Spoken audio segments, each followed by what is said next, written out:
European NATO allies, and they're just saying they were as slack-jawed as I was listening to it, going, does he really believe what he was saying?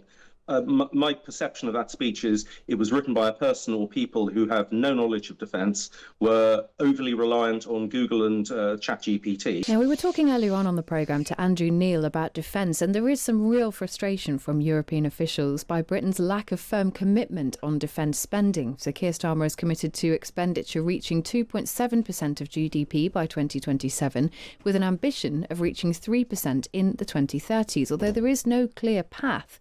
Downing Street aides are now said to want to meet the higher goal earlier, maybe before the next election. Francis Tusa is the editor of Defence Analysis and joins us now to discuss. Good morning. Morning, Kate. Should we take that frustration first? Because I think there are a number of ways that British officials and maybe the commitment or lack of it on defence spending is causing a bit of that frustration. Some of it is the ambition, and some of it is this question about the defence industrial strategy, which we still haven't seen, despite the government promising it last summer. How much confusion is there across the EU? It's not confusion, it's frustration and disappointment. I've spoken to a number of European MOD's services over the last couple of weeks specifically, and the Defence Investment Plan, they're saying, what's the problem? You know you need missiles, you know you need ammunition, you know you need this, that and the other. Go out and buy it.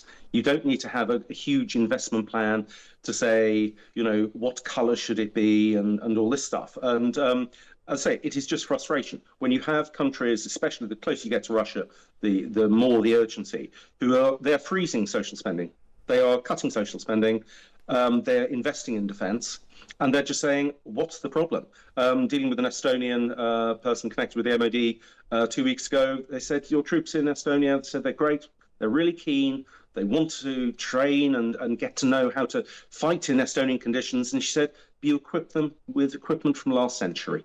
It was pretty damning. Which is embarrassing. And, you know, that question you raised there about the spending on welfare, that's what you're talking about. That is a real political problem for Keir Starmer in this government. His backbenchers will not really allow him to cut significant amounts of money from the welfare budget. I mean, I suppose he gave a speech at the Munich Security Conference, the Prime Minister. How did that go down, given that context?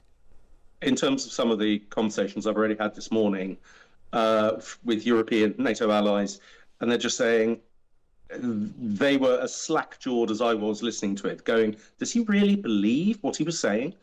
My perception of that speech is it was written by a person or people who have no knowledge of defence, were overly reliant on Google and ChatGPT. They probably have no interest in defence, and the speech, by and large, bore little resemblance to reality on the ground. So the idea Britain can sort of say, we are leaders and we will tell you, the rest of European NATO, how to act. The view from the rest of European NATO is those days are long gone. What makes you say that, Francis, that, you know, it had an input from Google and ChatGPT, that it was written by someone who doesn't understand defence? There are a number of wonderful, spurious facts that Europe has 10 different types of tank. It's not actually true. That's counting variants, which are basically common. And it has 30 different types of frigate. True and entirely irrelevant. Playing that game, you know, it shows someone doesn't understand that there may be 30 different frigate types, but actually there are probably only 2 different sets of surface-to-air missiles, 2 to 3 different anti-ship missiles. The radar, you know, the important things, the expensive things on frigates are pretty much, maybe not be common, but there aren't necessarily 30 different surface-to-air missile sets at all. And actually, do you know what? A bit of diversity is not a hindrance, it's a boon. So what you're saying really is it didn't sound credible?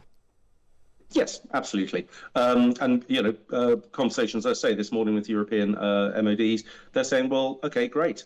So we're saying we have to rearm, we have to get ready for war. When is the UK going to do this? De facto, because of the PERDA period before 2024 general election, and then it was we now need to wait for the Strategic Defence Review, then we need to wait for the Defence Industrial Strategy, now we need to wait for the Defence Investment Plan. There's been a near 2-year moratorium in ordering any big new systems. Rishi Sunak in April 2023 announced this plan to expand ammunition production in the UK. That didn't get going before the election. That plan is still pending approval. And basically this idea that you can let's just say, sign something tomorrow and the ammunition will appear next week. No, it'll take 6 to 8 months to build the factories up. It will then take another 5 months. There are lead times, and I get no evidence this government understands that if you delay something 2 years, it doesn't make things arrive quicker. Well, Francis, I think you've explained it very clearly there. Thank you very much for giving us your time. Thanks. That is Francis Tusa there, the editor of Defence Analysis.